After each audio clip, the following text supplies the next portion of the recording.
Bonjour à tous et bienvenue, vous regardez 6 minutes chrono, le rendez-vous quotidien de la rédaction de Lyon Capitale.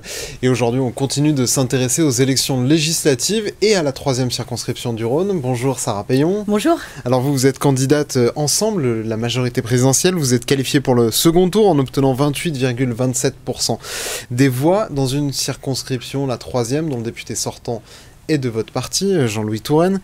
Vous êtes largement devancé par la candidate NUP, Marie-Charlotte Garin.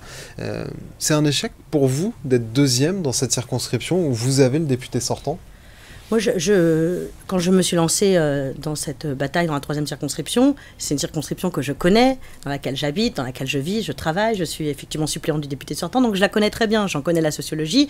Et surtout, on a bien sûr observé les scores lors de la dernière élection présidentielle. Et on savait que l'ensemble des forces qui composent aujourd'hui la NUPS cumulée faisaient aux alentours de 48% lors des dernières élections présidentielles. Donc je savais que je n'étais pas favorite, mais plutôt challenger, comme on aime à le dire. Et je savais que de toute façon, mon premier objectif était d'être au second tour, de rassembler mon camp et de dire aux électeurs qui ont voté pour Emmanuel Macron à la présidentielle et qui souhaitent que le président ait une majorité, de venir se mobiliser pour les élections législatives qui sont tout aussi importantes. Mais je savais pertinemment que mon adversaire allait aussi être qualifié et faire un très gros score. Et moi, j'ai le motif de satisfaction de faire le plein des voix. Déjà, on dit toujours qu'en politique, il faut rassembler son camp. Je fais le plein des voix de mon camp. Pas une voix ne manque pour ce premier tour. Maintenant, il faut faire le travail de deuxième tour, où on voit que la NUPS ne fait pas le plein des voix et que finalement, cette alliance fait perdre environ 5 points à sa candidate. Mais qu'est-ce qui a changé en 5 ans dans cette circonscription? C'est la sociologie ou c'est vous, la majorité présidentielle, qui êtes passé d'un parti assimilé au centre-gauche à un parti assimilé au centre-droit et qui vous fait ne plus être en adéquation avec la sociologie de votre territoire? Alors, la France insoumise était déjà au second tour il y a 5 ans lors des élections présidentielles où on avait pourtant une vague Macron très très forte. Oui, donc, mais à un niveau bien, quasiment 20 points quand même, non, on sait qu'il y a de toute façon une population jeune qui vote plutôt à gauche dans cette circonscription. On sait aussi que dans les grandes villes, il y a un renouvellement de population très important, déjà parce qu'on construit des logements, mais aussi parce qu'il y a des effets comme le prix de l'immobilier notamment qui fait que la population change et qu'en 5 ans, l'électorat n'est plus tout à fait le même, voire dans cette circonscription a beaucoup changé. Et comment vous expliquez qu'au niveau national, le soufflet Macron soit retombé? Il y a 5 ans, il y avait eu une vague encore plus forte qui avait suivi la présidentielle, aux législatives. Là, vous êtes en recul, pas forcément dans votre circonscription, mais au niveau national et même au niveau métropolitain par rapport au score de premier tour d'Emmanuel Macron. C'est que vous avez raté la campagne des législatives, c'est que finalement, il y a un rejet de la politique d'Emmanuel Macron qui est en train de s'installer?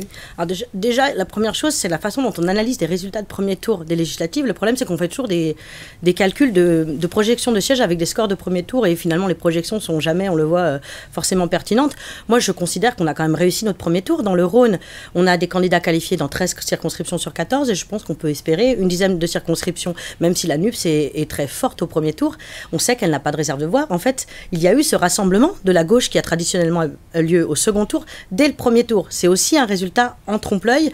Je pense qu'il ne faut pas s'y tromper. Et aujourd'hui, la majorité présidentielle est quand même en position d'emporter beaucoup de circonscriptions et c'est les résultats de second tour qui comptent. Mais vous êtes à peu près au même pourcentage que la NUP. Mais vous n'avez pas plus de réserves de voix, entre guillemets, naturelles, puisque vous aussi, vous avez fait l'union dès le premier tour. Elles sont où vos réserves de voix pour le second tour? Alors, les réserves de voix, elles sont d'abord chez les abstentionnistes de premier tour. On voit qu'il y a une participation en reflux, comme souvent, malheureusement, à la législative par rapport à la présidentielle. À Lyon, on dépassait la barre des 80%. Moi, je vois dans ma circonscription, on est à 58% de participation au premier tour. Donc, il y a quand même des Français et des Françaises, des Lyonnais et des Lyonnaises à aller chercher. Et puis, il y a aussi les électeurs dont le candidat ou la candidate ont été éliminés au premier tour, qu'il faut convaincre que notre projet est le meilleur pour eux et pour la France. C'est qui chez vous, dans votre circonscription? Alors, je pense aux électeurs du Parti radical de gauche, comme aux électeurs des Républicains. Là, moi, je m'adresse à tout le monde. Je ne catégorise pas les gens en fonction de leur vote de premier tour. Par contre, je viens avec nos valeurs, notre programme et nos convictions pour leur expliquer avec beaucoup de pédagogie.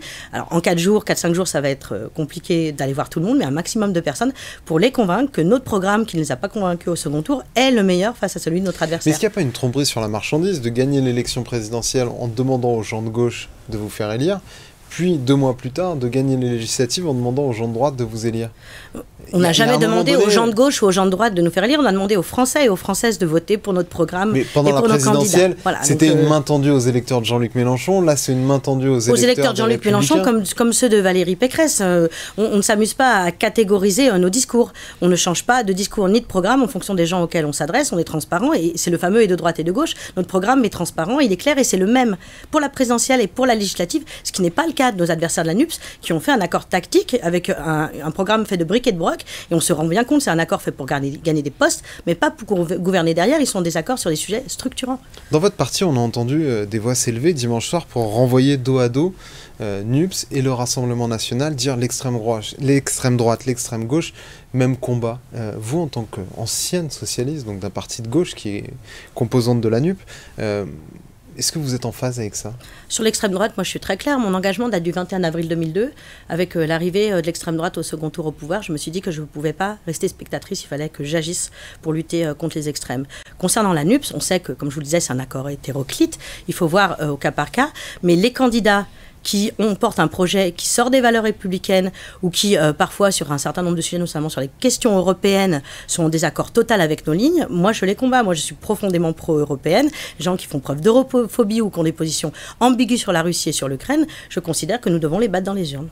Merci beaucoup, Sarah Payon, d'avoir répondu à notre invitation et à nos questions. Moi, je vous donne rendez-vous très bientôt pour une nouvelle édition de 6 minutes chrono et puis aussi pour la grande soirée électorale de Lyon Capitale. Ce sera à suivre sur notre site www.lyoncapital.fr et dimanche, n'oubliez pas d'aller voter. Au revoir.